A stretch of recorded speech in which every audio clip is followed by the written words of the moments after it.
नमस्कार, ये आकाशवाणी पटना है। अब आप खालिद रशीद से प्रादेशिक समाचार सुनिए। पहले मुख्य समाचार। प्रधानमंत्री नरेंद्र मोदी ने मॉरिशस में कहा, बिहार की समृद्धि और गौरव को फिर से वापस लाने के लिए भारत सरकार प्रतिबद्ध है। राज्य सरकार इस वर्ष लगभग 65,000 पदों पर स्थायी बहाली करेगी। स्वास्थ्य और पुलिस विभाग समेत विभिन्न विभागों में भर्ती प्रक्रिया शुरू। जल संसाधन मंत्री विजय कुमार चौधरी ने कहा, जल जीवन हरियाली मिशन से प्रदेश में भूजल का क्षेत्र 929 वर्ग किलोमीटर तक बढ़ा है। और पटना में चल रही नेशनल यूथ एथलेटिक्स चैंपियनशिप में गोपालगंज के आकाश अश्विनी ने हेप्टाथलॉन स्पर्धा में कांस्य पदक जीता। अब समाचार विस्तार से। प्रधानमंत्री नरेंद्र मोदी ने मॉरिशस को भारत और ग्लोबल साउथ के बीच एक महत्वपूर्ण सेतु बताया है। मॉरिशस की राजधानी पोर्ट लुई में भारतीय प्रवासियों को संबोधित करते हुए उन्होंने कहा कि मॉरिशस भारत के सागर विजन के केंद्र में बना हुआ है। प्रधानमंत्री ने अपने 30 मिनट के भाषण की शुरुआत में भोजपुरी भाषा का भी इस्तेमाल किया। उन्होंने कहा कि एक समय बिहार दुनिया की समृद्धि का केंद्र था। अब हम मिलकर बिहार का गौरव फिर से वापस लाने के लिए काम कर रहे हैं। एक समय रहे जब बिहार दुनिया का समृद्धि के केंद्र रहल। अब हम मिलके बिहार के गौरव फिर से वापस लाए के काम करत है। जा हमारी सरकार ने फिर से नालंदा यूनिवर्सिटी को और नालंदा स्पिरिट को रिवाइव किया है। भगवान बुद्ध के संदेश आज दुनिया को विश्व शांति के लिए प्रेरित करते हैं। अपनी इस विरासत को भी हम भारत में पूरी दुनिया में सशक्त कर रहे हैं। प्रदेश में इस साल लगभग 65,000 पदों पर स्थायी नियुक्ति होगी। इसके लिए विभिन्न विभागों में भर्ती प्रक्रिया शुरू कर दी गई है। इनमें सबसे अधिक लगभग 20,000 सिपाही के पदों पर भर्ती होगी। केंद्रीय चयन परिषद सिपाही भर्ती ने इस संबंध में विज्ञापन जारी कर दिया है। परिषद के अपर पुलिस महानिदेशक जितेंद्र कुमार ने बताया कि इनमें 6,117 पद महिलाओं के लिए आरक्षित हैं। सिपाही के 19,838 पदों पर बहाली के लिए उसके आलोक में हम लोग विज्ञापन संख्या 1/2025 प्रकाशित करने जा रहे हैं, जिसमें पदों की संख्या 19,838 है, जिसमें महिलाओं के लिए क्षैतिज आरक्षण के तहत 6,717 पद सुरक्षित हैं। और ऑनलाइन आवेदन प्रारंभ करने की तिथि 18 मार्च 2025 से अभ्यर्थी अपने आवेदन जमा करना प्रारंभ कर सकते हैं ऑनलाइन, और उसकी अंतिम तिथि 18 अप्रैल 2025 है। इधर स्वास्थ्य मंत्री मंगल पांडे ने कहा है कि सरकारी अस्पतालों में फार्मासिस्ट, एक्सरे और ईसीजी तकनीशियन समेत 11,925 पदों पर जल्द ही बहाली की जाएगी। उन्होंने विधान परिषद में कहा कि भर्ती प्रक्रिया के लिए बिहार तकनीकी सेवा आयोग को पत्र भेजा गया है। इस बीच आयोग ने 2,473 पदों पर भर्ती के लिए विज्ञापन जारी कर दिया है। वहीं जल संसाधन विभाग में भी इस वर्ष 2,231 पदों पर शीघ्र बहाली की जाएगी। विभागीय मंत्री विजय कुमार चौधरी ने विधानसभा में यह जानकारी दी। गौरतलब है कि बिहार लोक सेवा आयोग, बिहार तकनीकी सेवा आयोग और बिहार कर्मचारी चयन आयोग समेत अन्य भर्ती आयोगों की ओर से विभिन्न विभागों में नियुक्ति प्रक्रियाधीन है।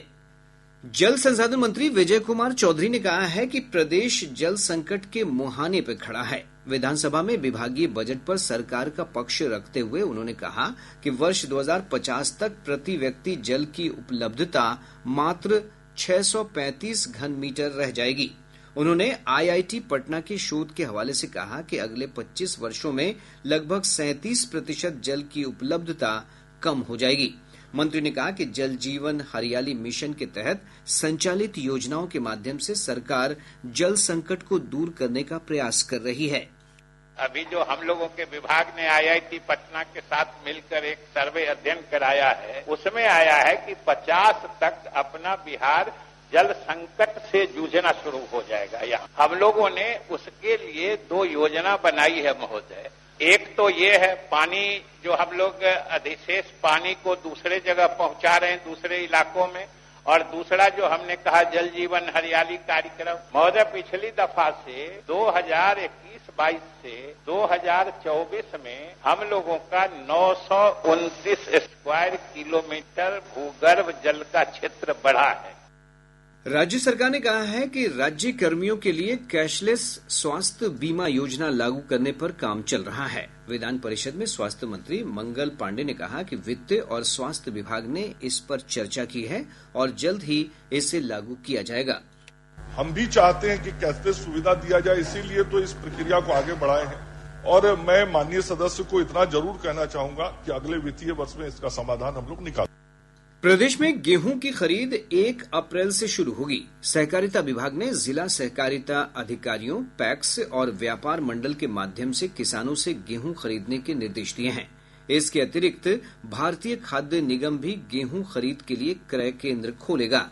सरकार ने गेहूं का न्यूनतम समर्थन मूल्य 2,425 रुपए प्रति क्विंटल तय किया है। विभाग के अनुसार पोर्टल पर पंजीकृत किसानों से ही गेहूं की खरीद की जाएगी और 48 घंटों के अंदर उनका भुगतान किया जाएगा। प्रदेश में गर्मी के मौसम में पीने के पानी की व्यवस्था के लिए जिला स्तर पर चापाकल मरम्मत के लिए चलंत वाहन दस्ता बनाया गया है। लोक स्वास्थ्य अभियंत्रण मंत्री नीरज कुमार सिंह ने विधानसभा में कहा कि ग्रामीण इलाकों में पानी की समस्या से निपटने के लिए कार्यपालक अभियंता प्रतिदिन मरम्मत कार्यों की निगरानी करेंगे। उन्होंने कहा कि प्रदेश भर में 1,20,000 से अधिक चापाकलों की मरम्मत की जानी है। चापाकल मरम्मत के लिए लोग टोल फ्री नंबर 1800-1231-121 या 1800-3451-121 पर कॉल कर सकते हैं। बेगूसराय में ग्रीनफील्ड एयरपोर्ट के निर्माण के लिए राज्य की ओर से केंद्र सरकार को प्रस्ताव भेजा जाएगा। विधानसभा में एक ध्यानाकर्षण के जवाब में प्रभारी मंत्री विजय कुमार चौधरी ने यह जानकारी दी। श्री चौधरी ने बताया कि छोटे विमानों के लिए बेगूसराय में रनवे पहले से ही बना हुआ है। निर्वाचन आयोग ने सभी राष्ट्रीय और क्षेत्रीय राजनीतिक दलों से निर्वाचन पंजीकरण अधिकारी ERO, जिला चुनाव अधिकारी DEO या मुख्य चुनाव अधिकारी CEO के स्तर पर अनसुलझे मुद्दों पर 30 अप्रैल तक सुझाव आमंत्रित किए हैं। आयोग ने कहा है कि इसके माध्यम से चुनावी प्रक्रियाओं को और मजबूत करने के लिए पार्टी अध्यक्षों और वरिष्ठ सदस्यों के साथ बातचीत का भी अवसर मिलेगा। मुख्य चुनाव आयुक्त ज्ञानेश कुमार ने पिछले सप्ताह निर्वाचन आयोग के सम्मेलन के दौरान सभी राज्यों और केंद्र शासित प्रदेशों के CEO, DEO और ERO को राजनीतिक दलों के साथ नियमित बातचीत करने के निर्देश दिए। उन्होंने सभी समस्याओं को कानूनी ढंग से हल करने तथा 31 मार्च तक आयोग को एक कार्रवाई रिपोर्ट प्रस्तुत करने का भी निर्देश दिया। प्रादेशिक समाचार आप आकाशवाणी पटना से सुन रहे हैं। और अब एक जरूरी सूचना। आकाशवाणी के प्रादेशिक समाचार एकांश पटना ने हिंदी भाषा के लिए आकस्मिक समाचार संपादक और आकस्मिक प्रसारण सहायक के पदों के लिए आवेदन की तिथि में संशोधन किया है। इच्छुक अभ्यर्थी अब 25 मार्च तक आवेदन कर सकते हैं। पहले ये तिथि 7 मार्च तक निर्धारित थी। आवेदन पत्र news.air.gov.in के वैकेंसीज सेक्शन से प्राप्त किए जा सकते हैं। खाद्य नियामक भारतीय खाद्य सुरक्षा एवं मानक प्राधिकरण ने सभी राज्यों से कहा है कि वे मार्च में चल रहे त्योहारी सीजन को ध्यान में रखते हुए दूध से बने उत्पादों पर निगरानी बढ़ाएं। प्राधिकरण ने एक बयान में कहा कि इस उपाय का उद्देश्य बढ़ती मांग की अवधि के दौरान खाद्य पदार्थों में मिलावट और गलत लेबलिंग को रोकना है। गौरतलब है कि डेयरी एनालॉग्स ऐसे उत्पाद हैं जिनमें दूध आंशिक रूप से होता है या बिल्कुल भी नहीं होता, लेकिन ये दिखने, बनावट और कार्यक्षमता में दुग्ध उत्पादों से मिलते जुलते हैं। राज्य सरकार ने बर्ड फ्लू के बढ़ते मामलों को देखते हुए मध्याह्न भोजन योजना के तहत बच्चों को अंडा देने पर फिलहाल रोक लगाने का फैसला किया है। मध्याह्न भोजन योजना की निदेशक साहिला ने बताया कि अगले आदेश तक प्रत्येक शुक्रवार को अंडे की जगह बच्चों को मौसमी फल दिए जाएंगे। पटना मेट्रो का निर्माण कार्य जोर शोर से जारी है। 15 अगस्त से मेट्रो के पहले चरण की शुरुआत होने की संभावना है। इधर मुख्यमंत्री नीतीश कुमार ने कल पटना जंक्शन के पास तीसरे tunnel boring machine breakthrough का बटन दबाकर शुभारंभ किया। केंद्रीय शिक्षा मंत्री धर्मेंद्र प्रधान ने कहा है कि इस वर्ष के केंद्रीय बजट में भारतीय भाषा पुस्तक योजना के कार्यान्वयन के लिए प्रावधान के अंतर्गत अंग्रेजी सहित सभी 22 अनुसूचित भाषाओं की पाठ्य पुस्तकों का डिजिटलीकरण किया जाएगा।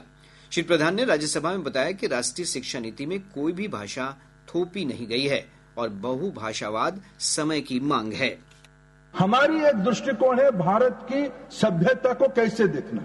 भारतीयता के ऊपर हमारी एक नाज है, भारतीय भाषाओं के ऊपर हमारी नाज है। इसलिए इस बार की बजट में भारतीय भाषा पुस्तक योजना, भारत में 22 शेड्यूल लैंग्वेज है, उसके ऊपर इंग्लिश भी है 23। भारत की 22 शेड्यूल लैंग्वेज में कम से कम 1000 पाठ्य पुस्तक 22 भाषाओं में। शायद तमिलनाडु की मैथमेटिक्स की पुस्तक आसाम के विद्यार्थियों को काम आएगी, शायद पंजाब की लिटरेचर की कोई विषय शायद उड़ीसा में इंस्पायर करेगा, शायद उड़ीसा की कोई पाठ्य पुस्तक गुजरात को इंस्पायर करेगा।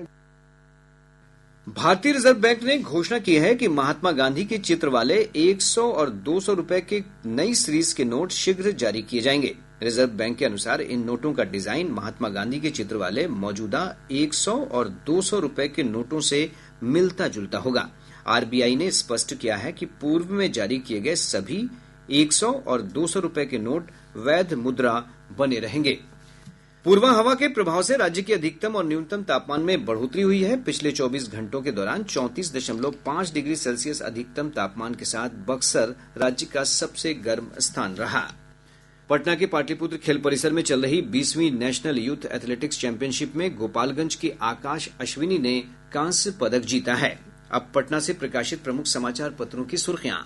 आज के सभी समाचार पत्रों ने अलग अलग खबरों को प्रमुखता से प्रकाशित किया है। हिन्दुस्तान ने पाकिस्तान में बलूच विद्रोहियों द्वारा ट्रेन पर कब्जा करने की खबर को प्रमुखता से प्रकाशित किया है। अखबार लिखता है 30 सैनिक मारे गए, 214 यात्री बंधक। दैनिक जागरण की सुर्खी है प्रधानमंत्री नरेंद्र मोदी को मॉरिशस का सर्वोच्च सम्मान। और अब अंत में मुख्य समाचार एक बार फिर। प्रधानमंत्री नरेंद्र मोदी ने मॉरिशस में कहा, बिहार की समृद्धि और गौरव को फिर से वापस लाने के लिए भारत सरकार प्रतिबद्ध है। राज्य सरकार इस वर्ष लगभग 65,000 पदों पर स्थायी बहाली करेगी। स्वास्थ्य और पुलिस विभाग समेत विभिन्न विभागों में भर्ती प्रक्रिया शुरू। जल संसाधन मंत्री विजय कुमार चौधरी ने कहा, जल जीवन हरियाली मिशन से प्रदेश में भूजल का क्षेत्र 929 वर्ग किलोमीटर तक बढ़ा। और पटना में चल रही नेशनल यूथ एथलेटिक्स चैंपियनशिप में गोपालगंज के आकाश अश्विनी ने हेप्टाथलॉन स्पर्धा में कांस्य पदक जीता।